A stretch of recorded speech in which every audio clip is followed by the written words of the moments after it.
Chapter 12 of The Lion, the Witch, and the Wardrobe. Peter's First Battle. While the dwarf and the white witch were speaking of Aslan, miles away the beavers and the children were walking on hour after hour into what seemed a delicious dream.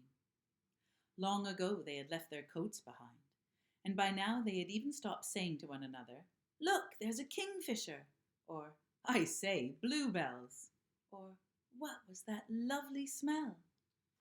They walked on in silence, drinking it all in, passing through patches of warm sunlight into cool green thickets and out again into wide mossy glades where tall elm trees raised the leafy roof far overhead, and then into dense masses of flowering currant bushes and among hawthorn bushes where the sweet smell was almost overpowering. They had been just as surprised as Edmund when they saw the winter vanishing and the whole woods passing in a few hours or so from January to May. They hadn't even known for certain, as the witch did, that this is what would happen when Aslan returned to Narnia.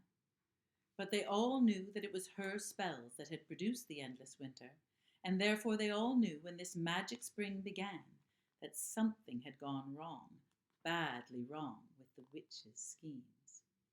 And after the thaw had been going on for some time, they all realized that the witch would no longer be able to use her sledge. And after that, they didn't hurry so much, and they allowed themselves more rests and longer ones. They were pretty tired by now, of course, but not what I'd call bitterly tired, only slow and feeling very dreamy and quiet inside, as one does when one is coming to the end of a long day in the open. Susan did have a slight blister on one heel. They had left the course of the big river some time ago, for one had to turn a little to the right to reach the place of the stone table.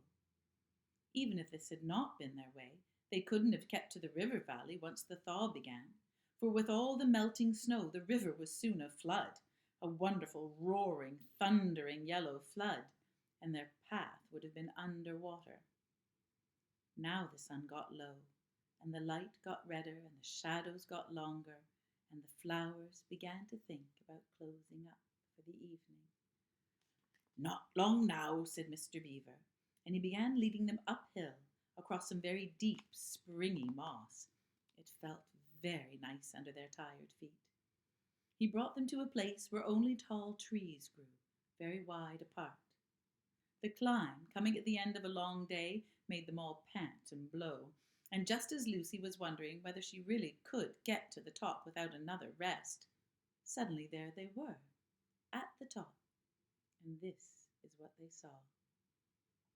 They were on a green open space from which you could look down on the forest below, spreading as far as one could see in every direction, except right ahead. There, far to the east, was something twinkling and moving. "By gum," whispered Peter to Susan, "the sea!" In the very middle of this open hilltop was the stone table. It was a great, grim slab of grey stone, supported on 4 upright stones. It looked very old, and it was cut all over with strange lines and figures that might be the letters of an unknown language. They gave you a curious feeling when you looked at them. The next thing they saw was a pavilion, a tent pitched on one side of an open place. And such a wonderful pavilion it was, especially now when the light of the setting sun fell upon it. It had sides of what looked like yellow silk, and cords of crimson red, and tent pegs of ivory. And high above it, on a pole, a banner which bore a red, rampant lion, fluttering in the breeze which was blowing in their faces from the far-off sea.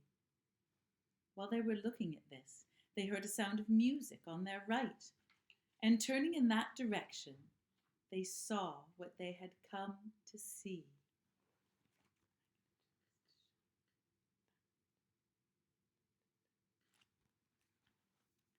Aslan.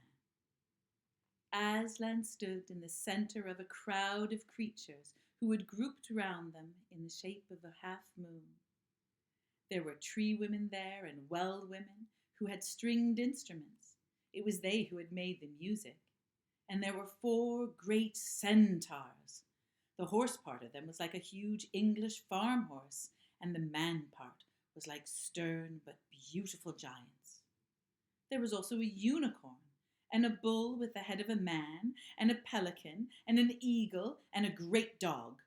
And next to Aslan stood 2 leopards, of whom one carried his crown and the other his standard. But as for Aslan himself, the beavers and the children didn't know what to do or say when they saw him. People who have not been in Narnia sometimes think that a thing cannot be good and terrible at the same time. If the children had ever thought this, they were cured of it now. For when they tried to look at Aslan's face, they just caught a glimpse of the golden mane and the great royal, solemn eyes. And then they found they couldn't look at him, and they went all trembly and stared at their feet. "Go on," whispered Mr. Beaver. Oh, no," whispered Peter back. "You first." "Oh, no, sons of Adam before animals," whispered Mr. Beaver back again. "Susan," whispered Peter, "what about you? Ladies first." "Oh, no, you're the eldest," whispered Susan. And of course, the longer they went on doing this, the more awkward they felt. Then at last Peter realized that it really was up to him. He drew his sword and raised it to the salute, and hastily saying to the others, "Come on, pull yourselves together," he advanced towards the lion and said, "Aslan, we have come." "Welcome, Peter, son of Adam," said Aslan. "Welcome, Susan and Lucy, daughters of Eve. Welcome, he-beaver and she-beaver." His voice was deep and rich, and somehow took the fidgets right out of them. They now felt glad and quiet, and it didn't seem awkward to them at all to stand and say nothing. "But where is the 4th?" asked Aslan. "He's tried to betray them and join the White Witch, O Aslan," said Mr. Beaver. And then something made Peter say, "That was partly my fault, Aslan. I was angry with him, and I think that helped him to go wrong."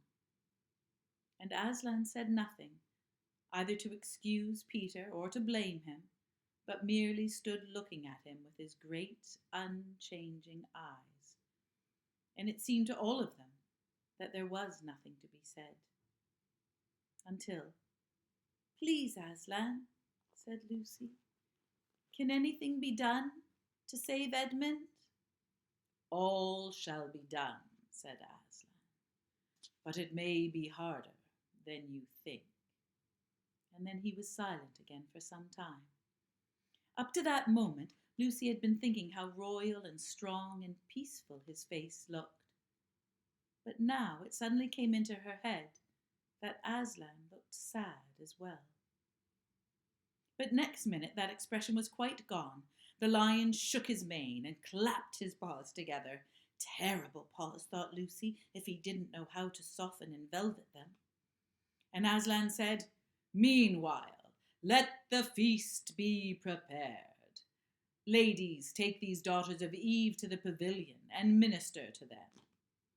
And when the girls had gone, Aslan laid his paw, and though it was velveted, it was still very heavy, on Peter's shoulder and said, "Come, son of Adam, I will show you a far-off sight, the castle where you are to be king." And Peter, with his sword still drawn in his hand, went with the lion to the eastern edge of the hilltop. A beautiful sight met their eyes. The sun was setting behind their backs, and that meant the whole country below lay in the evening light, forest and hills and valleys, and winding away like a silver snake the lower part of the great river. And beyond all this, miles away, was the sea, and beyond the sea the sky, full of clouds which were just turning rose color with the reflection of the sunlight. But just where the land of Narnia met the sea, in fact, at the mouth of the great river, there was something on a little hill, and it was shining. It was shining because it was a castle, and of course the sunlight was reflecting on all the windows which Peter looked towards. But to Peter, it didn't look like the sun was setting behind it. It looked like a great star resting there on the seashore. "That, O man," said Aslan, "is Cair Paravel of the 4 thrones, in one of which you must sit as king. I show it to you, because you are the firstborn and will be high king over all the rest." And once more Peter said nothing, for at that moment a strange noise woke the silence suddenly. It was like a bugle, but richer. "That is your sister's horn," said Aslan to Peter in a low voice, so low as to be almost a purr, if it isn't disrespectful to think of a lion purring. For a moment Peter didn't understand, but then when he saw all the other creatures start forward and heard Aslan say with a wave of his paw, "Back! Let the prince win his spurs," only then did Peter understand, and he set off running as hard as he could to the pavilion. And there he saw a dreadful sight. The naiads and the dryads were scattering in every direction. Lucy was running towards him as fast as her little legs would carry her, and her face was as white as paper. And then he saw Susan make a dash for a tree and swing herself up, followed by a huge grey beast. At first Peter thought it was a bear, but then he thought perhaps it looked like an Alsatian dog, but far too big to be any dog he'd ever seen. And then he realized it was a wolf standing on its hind legs, with its front paws against the tree trunk, snapping and snarling. All the hair on the wolf's back stood up on end. Susan hadn't been able to get any higher than the second big branch, and one of her legs hung down so that her foot was only an inch or 2 above the snapping teeth. Peter wondered why she couldn't get higher, or at least take a better grip. But then he realized that she was just going to faint, and if she fainted, she would fall off. Peter did not feel brave. Indeed, he felt like he was going to be sick, but that made no difference to what he had to do. Peter rushed straight up to the monster, and he aimed a slash of his sword at its side. The stroke never reached the wolf. Quick as lightning it turned around, its eyes flaming, its mouth wide open in a howl of anger. If it had not been so angry that it simply had to howl, well, it would have got Peter by the throat at once. As it was, though all this happened too quickly for Peter to think at all, he only had time to duck down and plunge his sword as hard as he could between the brute's forelegs, straight into its heart. Then came a horrible, confused moment, like something in a nightmare. Peter was tugging and pulling, and the wolf seemed neither alive nor dead, and its bared teeth knocked against his forehead, and everything was blood and heat and hair. A moment later, Peter found that the monster lay dead, and he had drawn his sword out of it, and he was straightening his back and rubbing the sweat off his face and out of his eyes. He felt tired all over. Then, after a bit, Susan came down the tree. She and Peter felt pretty shaky when they met, and I won't say there wasn't kissing and crying on both sides. But in Narnia, no one thinks any the worse of you for that. "Quick, quick," shouted the voice of Aslan. "Centaurs, eagles, I see another wolf in the thickets, there behind you. He's just darted away. After him, all of you.